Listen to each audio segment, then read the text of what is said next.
There are more than 200 countries on Earth, and Cape Verde is one of the smallest of them all. 10 tiny volcanic islands in the middle of the Atlantic.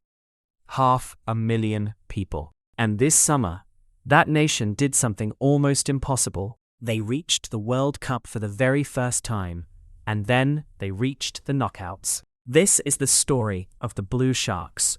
Cape Verde sits off the coast of West Africa, a former Portuguese colony, independent only since 1975. The islands are dry, the land is hard, and for generations, Cape Verdeans have left them in search of work and a future. Here's the staggering part.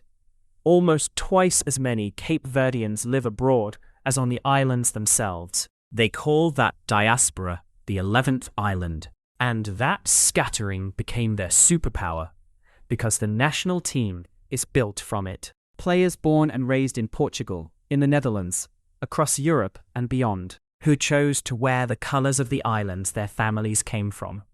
A whole team coming home. The islands gave the world something else too, a music called Morna. Slow, aching, beautiful.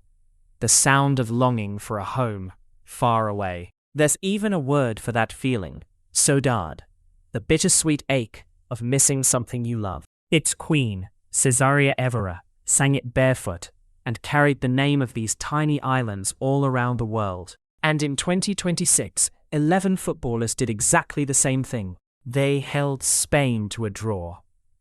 They held Uruguay. They scored their first ever World Cup goal, and 500,000 islanders and 1 million more in the diaspora lost their minds. They finished second in their group and reached the knockouts at the very first attempt. Their reward? Lionel Messi and the world champions, Argentina. Nobody gives the Blue Sharks a prayer, but then, nobody gave them a prayer of even being here. So, can the smallest of islands shock the champions of the world?